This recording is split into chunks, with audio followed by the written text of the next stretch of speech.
Vous n'allez pas imaginer le privilège que nous avons aujourd'hui de recevoir la première monitrice d'auto-école, la première femme monitrice d'auto-école en Côte d'Ivoire. C'est elle qui sera notre invitée témoin du jour. Juste avant qu'elle ne fasse son entrée, voici son portrait avec Ange Gobo.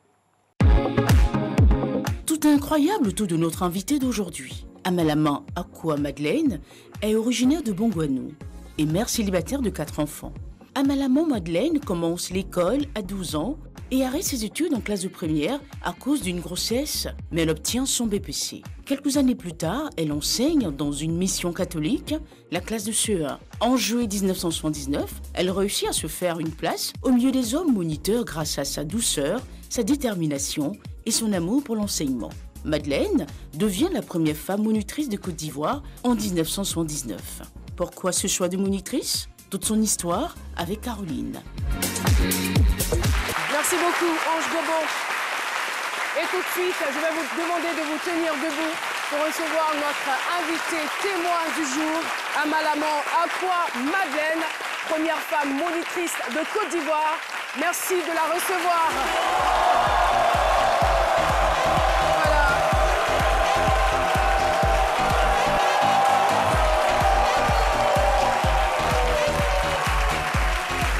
Amalama Madeleine, monitrice d'auto-école depuis 1979 et fondatrice d'auto-école depuis 1992. Elle est mère de 4 enfants. Et visiblement, le public est très heureux de la recevoir sur ce plateau. Elle s'installe. Et voilà. C'est fait. Merci à Jean-Michel et Dr Philo. Bonjour, madame. Bonjour. Bienvenue sur le plateau de ce midi. Merci. Je salue l'équipe de ce midi ainsi que tous les enfants qui sont venus m'assister. Oui, bien sûr, c'est vos enfants. Hein? Oui, ils sont très jeunes. Pour la plupart. Et nous aussi, nous faisons partie de vos enfants. Oui. Vous êtes contente d'être là? Je suis contente. Et vous m'avez dit... avant d'entrer dans le vif du sujet, j'aimerais rendre hommage à un certain nombre de personnes. Oui, mais les moniteurs et monitrices qui nous ont dévancés. D'accord. Parce que tout dernièrement, je partais saluer un, j'arrive dans son école, on me dit qu'il est parti. Oh là là. Parce que ça m'a touchée. Donc, c'est pour... J'ai dit, on va rendre hommage à tous ceux qui sont partis et que Dieu va t'en Merci beaucoup. Je préfère ne pas me prononcer là-dessus, mais je voudrais tout simplement attirer l'attention des uns et des autres sur l'importance de l'auto-école, l'importance de se faire former. Cela évite forcément des accidents. Nous observons aujourd'hui de nombreux accidents sur nos routes. Seulement pour l'année 2017, on a enregistré 11 743 accidents, dont 1275 morts. C'est énorme. Et tenez-vous bien, pour l'année 2018, selon les chiffres communiqués par le groupement des sapeurs-pompiers militaires, 1458 accidents ont été enregistrés en 2 semaines depuis le début de l'année 2018. Stop à cela. Peut-être que nous aurons, on va dire, quelques bribes ou quelques pistes de réponse avec notre invité. Sinon, on est vraiment très honorés de vous avoir, madame, sur ce plateau. Merci beaucoup. Je suis la première femme monitrice d'auto-école en Côte d'Ivoire, Amalama Akua Madeleine. Il faut dire que de 1971 à 1976, vous étiez enseignante dans une école primaire. Dans une école primaire. À la mission catholique de Yamoussoukro. Oui. 3 ans après, vous devenez donc monitrice dans une auto-école. Oui. Qu'est-ce qui s'est passé entre-temps et qu'est-ce qui vous a poussé vers ce métier? Oh, ce qui m'a poussé, c'est ce que Philo vient de souligner, les accidents. Il y a trop d'accidents.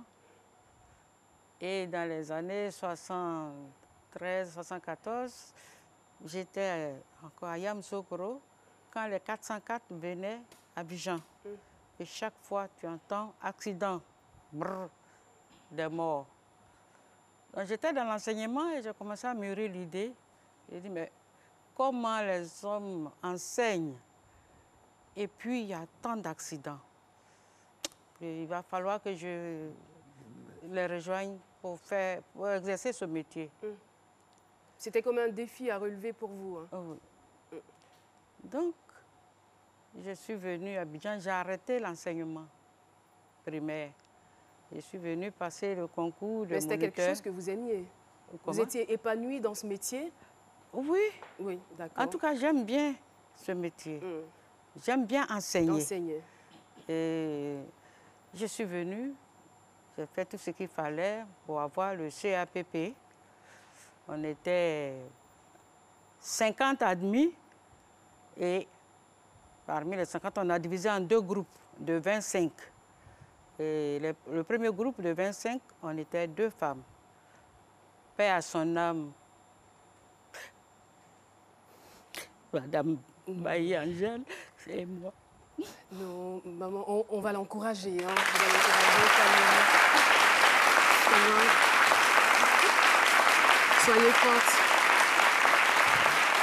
Je sais que ça vous touche. Vous voyez tous ces applaudissements, vous les entendez. C'est juste vous dire que tout le monde est avec vous. Et on est là pour combler le vide créé par sa disparition. C'est ça. Merci beaucoup. Je vous en prie.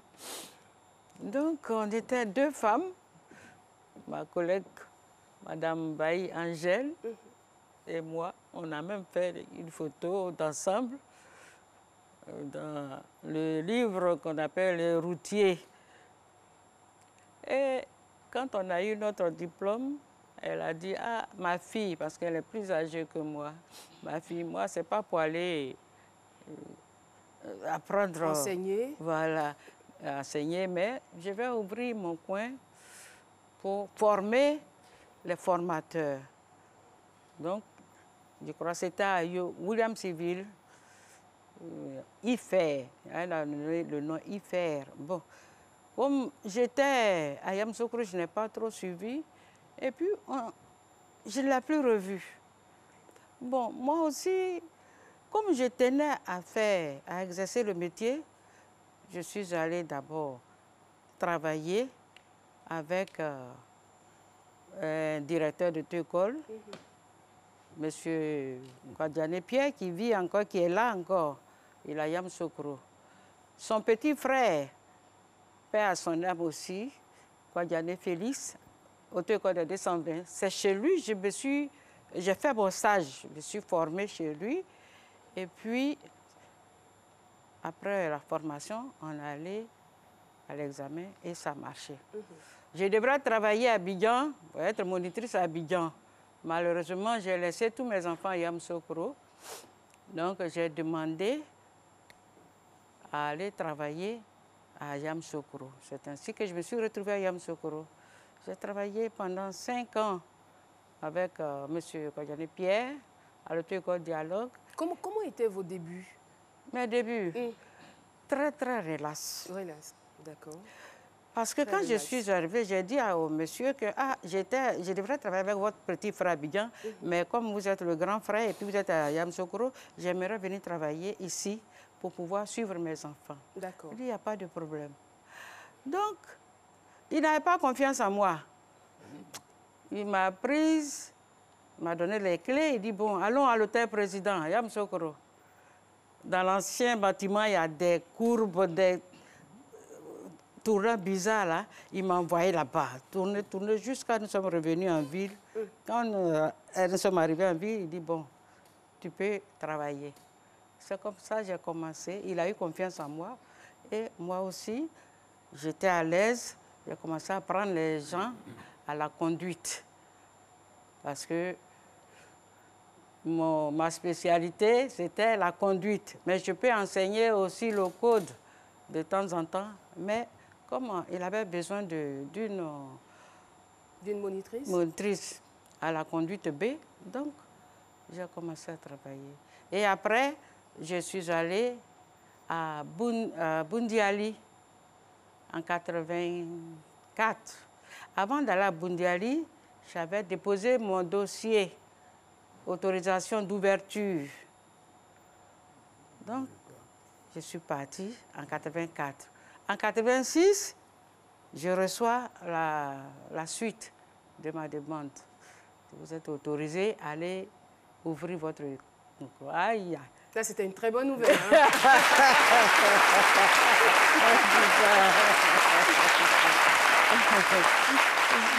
J'étais sûre qu'ils m'envoyaient à Dimbokro, alors que je n'aimais pas Dimbokro. Je n'aimais pas la ville parce que c'est proche de mon village, Kotobi. J'ai dit, donc si je suis à Dimbokro, on va trop m'emmerder. Je ne vais pas rester ici. Et puis mes enfants sont restés à Yamsoukro. J'ai commencé à faire les acrobaties, venir voir le directeur des transports. J'ai dit, donc, je n'ai pas demandé Dimbokro, j'ai demandé Yamsoukro. Et puis Gagnoua dans l'intention d'aller faire une plantation. Parce que, oui, j'aimais aller au champ. Donc, j'ai lutté, on m'a muté à Yamsoukro. D'accord. Oui. Allez-y. Juste une petite question. Est-ce que le fait que vous soyez une femme, non, oh. C'est pas ça ma question. C'est la première question. Est-ce que le nombre d'accidents a diminué d'abord? Diminué. Après. Ça n'a pas diminué. Bon, justement, c'est pourquoi j'ai dit il faut que je vienne inviter mes amis, mes sœurs à embrasser ce métier. Dieu merci, il y a beaucoup. C'est avant-hier, j'ai appris qu'il y a près d'une centaine qui ont embrassé ce métier. Voilà. Est-ce qu'il y a une raison spécifique qui vous pousse à encourager les femmes à embrasser ce métier? J'encourage les femmes parce que, personnellement, la manière dont moi je procède pour enseigner, j'aimerais que ça soit pareil chez les autres. Expliquez-nous donc cette manière, les qualités que vous aviez. En tout cas, depuis le 1er juillet 1979, que j'apprends aux gens à conduire, les hommes comme les femmes, il n'y a jamais eu d'histoire. Il y a toujours l'ambiance. Il y a toujours l'ambiance. Et... Ah, mais il y a des femmes qui sont très dures, hein? Oui, mais j'ai fait tout pour les ramener.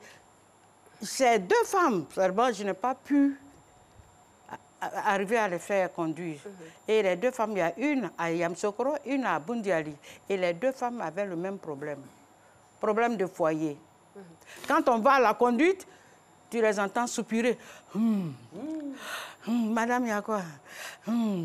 Je fais tout. Elles n'ont pas pu conduire. Ces deux femmes, de 1979 jusqu'à ce que j'arrête, c'est deux femmes seulement qui n'ont pas pu conduire. En fait, pour la question, j'aurais souhaité que vous reveniez sur votre particularité. Puisque vous dites, je veux encourager mes sœurs à embrasser ce métier. Donc forcément, la femme a peut-être des qualités. Oui, elle a plus de qualités par rapport aux hommes. Excusez-moi, les hommes... Plus patientes, peut-être? Elles sont plus patientes. Elles sont plus patientes. Et puis, bon, crier souvent sur les hommes, là, moi, je n'ai jamais fait. Je n'ai jamais crié sur un candidat. Mais est-ce que votre patience n'émanait pas du fait que vous étiez enseignante? Enseignante. Peut-être. Mais je souhaiterais, je sais que les femmes, elles ont ce cœur-là. Parce que les accidents graves, mortels, ça fait plus mal aux femmes parce que c'est elles qui accouchent. C'est les femmes qui accouchent, elles connaissent la douleur de l'accouchement. Et puis demain, tu apprends que... Non. Elle, je sais que je lui ai fait confiance. Même comme il y a une qui habite bien ici, elle est en train de réunir les femmes, on aura le temps de s'expliquer, de se retrouver.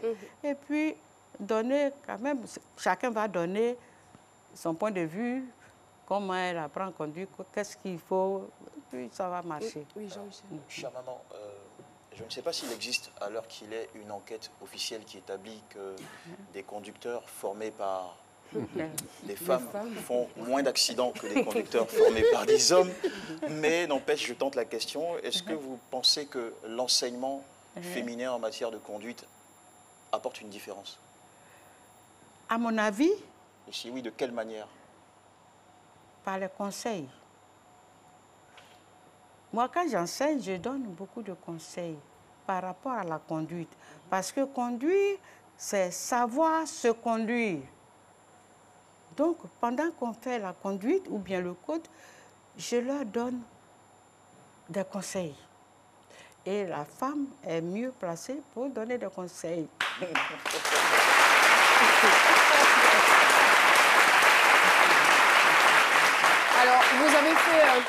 vous avez fait plus de 30 ans dans ce domaine.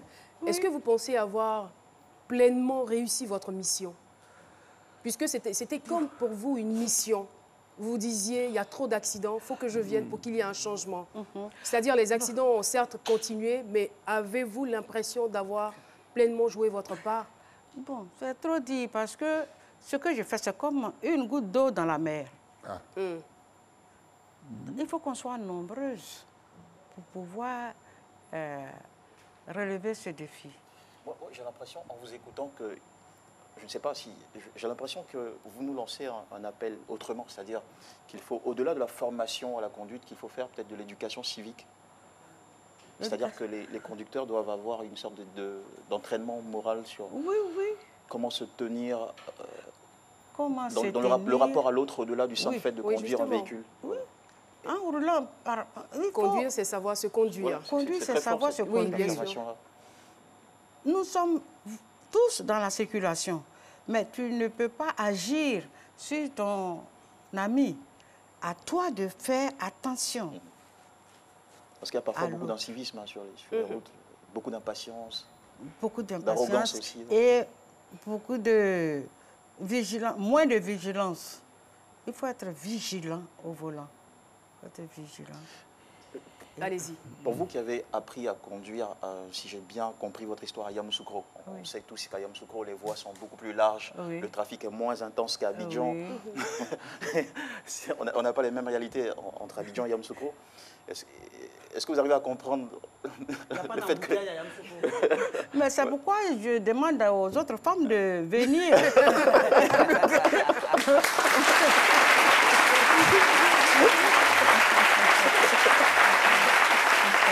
Alors, oui, allez-y, doyen. Moi, je voudrais juste savoir, la première fois que vous avez eu un homme à vos côtés, et que vous devez apprendre à conduire, quelle a été sa réaction? Lui, il était un peu crispé. Il était crispé, mais je l'ai mise en confiance. En confiance. À votre avis, qu'est-ce qui est à la base de cette crispation? Bon, parce que pour lui, il est à côté d'une femme qui va lui apprendre à conduire, alors qu'habituellement, c'est les hommes. Donc, il était un peu... Je me dis, soit... il y a un manque d'assurance, manque de confiance en vous, ou encore il y a l'orgueil, il y a son orgueil d'homme qui est peut-être fouetté. Et là, on se retrouve en 1979, où les femmes n'occupaient pas encore certains postes de responsabilité. C'est un métier exclusivement réservé aux hommes. Ça. Il s'attend forcément à avoir un homme et il voit une femme. Mais ça, là, il va me crier là-dessus. Mais moi, en tant que garçon, femme ne peut pas parler sur moi. Il n'a pas le choix. Enfin, c'est juste des hypothèses. Hein. Peut-être que c'est autre chose qu'il exprimait. Sinon, il n'a rien dit. Seulement qu'il était dur sur les pédales. Et je l'ai surnommé talon dur. Mais ça s'est bien passé avec les autres hommes à qui vous avez appris à conduire. Oui. Il n'y avait pas de mauvais jugement du genre c'est une femme, mais non, moi je préfère avoir un homme. Ils étaient à l'aise avec vous? C'était avec les étudiants de l'NSTP, les étudiants du CAFOP, les civils. En tout cas, tout le monde était à l'aise. Alors, chère maman, je connais une dame, une bonne dame qui, jusqu'à ce jour, ne sait pas du tout conduire. Elle ne sait pas du tout conduire. Je vous explique pourquoi. Qui n'a jamais appris à conduire parce qu'elle a toujours eu peur. Oui. Et c'est vrai, elle a toujours eu peur de prendre le volant. Son mari lui a même proposé de lui acheter une voiture et tout ça. Il a dit non, moi j'ai peur. Et deuxième exemple, qui est aussi, c'est une amie à moi qui a commencé à apprendre la conduite. Oui. Et qui après un choc, un accident qu'elle a eu, elle a stoppé. Et jusqu'à ce jour, elle n'a pas encore repris ses cours. À ce genre de personnes-là, quel message vous pouvez envoyer pour les aider psychologiquement? Ils peuvent revenir à l'auto-école pour faire ce qu'on appelle un recyclage. Il vient, il fait un recyclage. Et ce qui a causé son accident, on va corriger. Et petit à petit, on va... Parce que là, on a affaire du traumatisme, à de la peur. Oui, mais est-ce que les formateurs aussi, au niveau de l'auto-école, ne doivent-ils pas être quelque part capables de d'administrer des cours de psychologie? C'est pourquoi je dis les femmes n'ont qu'à venir. Parce que Elle insiste, hein? Oui, j'insiste. Elle insiste. Et les femmes sont plus douces. Un homme, tu vas crier sur un homme. Tu sais que tu as crié sur ton mari? Tu ne peux pas crier sur les hommes. Excusez-moi, je sais que maintenant, il y a beaucoup de femmes qui sont venues à l'auto-école, mais je ne les connais pas. On va apprendre à se connaître maintenant. C'est à cause de ça que j'ai tenu à venir, pour qu'elles sachent qu'elles ont une grande sœur. Dans le métier. Alors justement, pour aller un peu dans le sens de Jean-Michel, généralement, quand vous apprenez à conduire, que vous faites votre premier accident, vous entendez des commentaires du genre « Oh, c'est rien, c'est rien ». C'est qu'à partir de maintenant, là, tu sais conduire. C'est-à-dire, dès que tu prends le volant, tu ne vas plus faire d'accident. Oui. Ça veut dire que tu sais conduire. Tu as inauguré. Est-ce que vous êtes d'avis avec ce genre de commentaires, de jugements, vous qui n'avez jamais commis d'accident? Je ne sais pas si vous êtes une exception à la règle. Je n'ai jamais commis d'accident. Et j'ai une de mes femmes, elle est venue apprendre le premier jour. Je lui ai donné les explications et on a appris à bouger un peu. Arrivé à la maison, la voiture de son mari était garée. La voiture était au garage. Mamie est partie prendre. Bouh! Elle a cogné le mur. Ça, elle est venue me dire, j'ai dit, mais ce n'est pas le moment de prendre la voiture de ton mari. Mais ce n'est pas grave. Elle était pressée. Elle était pressée. Nous échangeons donc avec notre invitée Amalaman Akua Madeleine, première femme monitrice de Côte d'Ivoire. C'est en 1979 qu'elle a démarré. Eh bien, il y a eu de très, très beaux souvenirs. Et puis, elle nous racontait donc l'histoire de cette dame qui a pris la voiture de son mari sans être forcément apprêtée, sans être bien formée. Malheureusement, elle a fait un accident. C'est quoi la suite? Qu'est-elle devenue? Et son mari, qu'a-t-il dit, pardon? J'ai dit à son mari, excusez-la, elle croyait qu'elle connaissait déjà, alors que c'est un début. Donc, elle a inauguré la voiture, ça va aller. Et après? Après, elle a pu conduire. Elle a pu conduire. Oui. Alors, dites-nous, vous avez été donc la première femme monitrice d'auto-école en Côte d'Ivoire. Est-ce que vous avez reçu des distinctions? Vous avez été honorée, vous avez eu des prix? Jamais. Je suis toujours dans mon coin, je ne connais pas. Là, vous n'êtes plus dans votre coin, là. Aujourd'hui, vous êtes à Sémidi, donc vous êtes révélé au grand public. Je pense quand même que ça mérite une certaine reconnaissance. Vraiment, Ça je mérite. souhaiterais. Et ça a été quoi le plus beau souvenir de toute votre carrière? Le plus beau De souvenir toute votre carrière? depuis ma carrière, c'est l'obtention d'une voiture BMW. Ça, c'était en quelle année?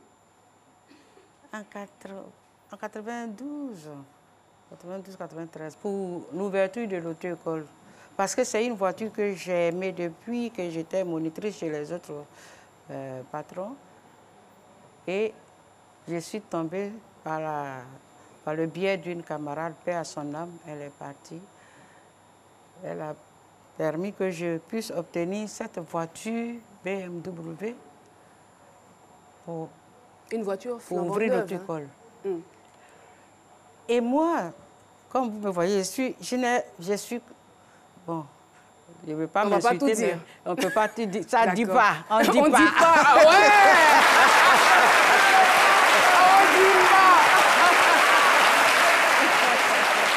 Ah, mais là,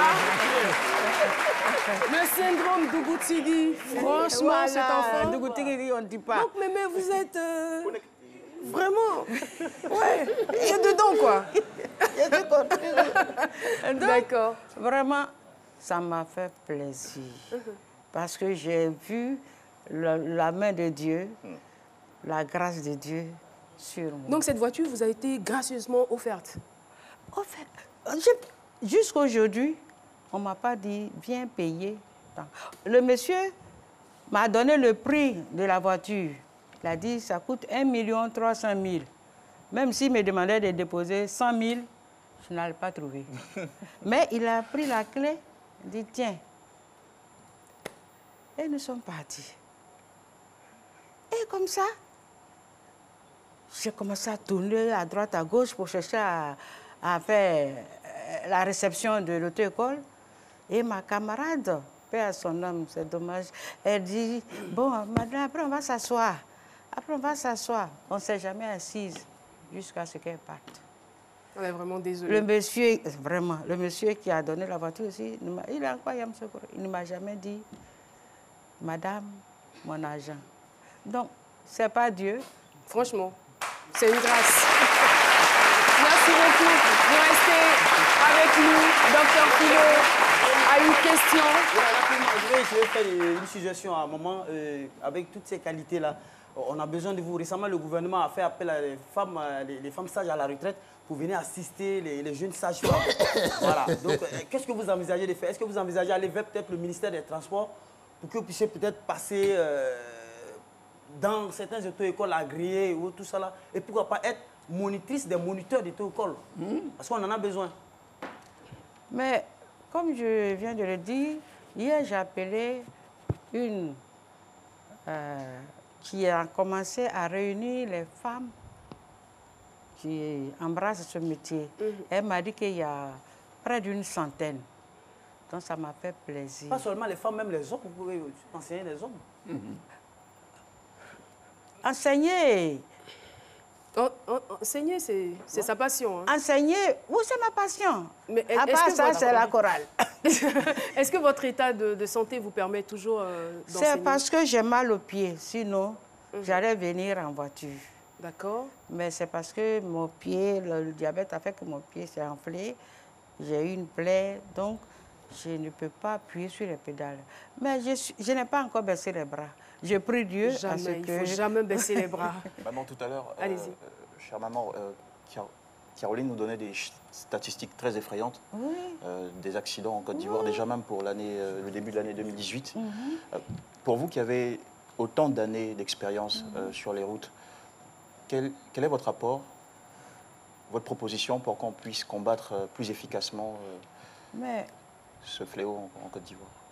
Notre rapport, c'est de, comme je l'ai dit, c'est de venir au métier avec les femmes, beaucoup de femmes, et puis donner des conseils à ces conducteurs. Encore plus de femmes, et il faut que les gens se fassent former, parce qu'aujourd'hui, je veux dire, il y a des moyens illégaux pour obtenir le permis de conduire. Voilà. C'est pas moi qui le dis. Hein. Enfin, même si ça sort de ma bouche. C'est le constat fait sur le terrain. Il y a un monsieur qui m'a croisé pendant la conduite, il m'a arrêté et dit, madame, j'ai un permis, mais je ne sais pas conduire. Ça m'a donné un mot de mal de tête. Migraine.